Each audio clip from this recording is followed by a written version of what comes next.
మొత్తం కలిసి ఈ ఊర్లో 2373 మంది లిటరేట్స్ ఉన్నారు. వాళ్ళల్లో కూడా ఎక్కడ ఈ పేజీ నెక్స్ట్ పేజీ ఎక్కడ ఉంది అది క్వాలిఫికేషన్స్.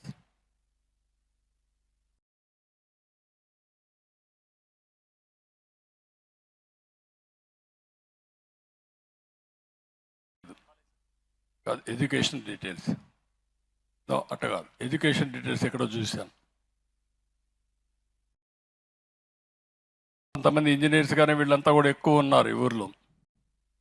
పంటలైతే కాటన్ ఎక్కువ వేస్తున్నారు, రెండోది మిరప ఎక్కువ వేస్తున్నారు, మూడోది రెడ్ గ్రామ్ ఒకటి, ప్యాడీ కూడా తక్కువ వేస్తున్నారు, బెంగాల్ గ్రామ్ వేస్తున్నారు.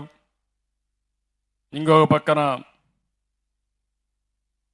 Paddy, maize, red gram, chilli, cotton ఇవే ఎక్కువ వేస్తున్నారు. అంటే వాణిజ్య పంటలు ఎక్కువ వేసే గ్రామం ఈ గ్రామం. అందుకే ఊర్లో కూడా మిమ్మల్ని చూసే డైనమిజం ఎక్కువగా ఉంది, చాలా హుషారుగా ఉన్నారు. కాదు ఈ డీటెయిల్స్ కాదు. ఓకే, ఏంటమ్మా ఫోటో తల్లి మీరంతా కాబట్టి ఉండండి మారాని. బుడగ జంగాల విషయం నా దృష్టిలో ఉంది, తప్పకుండా బుడగ జంగాలది కూడా నేను మాట్లాడతాను తమ్ముడు, తప్పకుండా చేపిస్తాం, నా దృష్టిలో ఉంది. కాబట్టి ఇప్పుడు నేను చెప్పినంత మీకు అర్థమైందా? ఏంటమ్మా ఆడబిడ్డలు? ఓకే, అందరికీ మనస్ఫూర్తిగా అభినందనలు.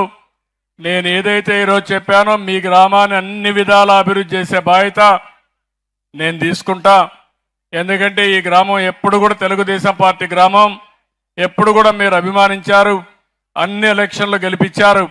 మిమ్మల్ని తప్పకుండా అభివృద్ధి చేస్తామని, అన్ని సమస్యలు పరిష్కారం చేస్తాను హామీ ఇస్తూ మరొకసారి అందరికీ పేరు పేరున నమస్కారాలు తెలియజేసుకుంటూ సెలవు తీసుకుంటున్నా. జై హింద్. రమ.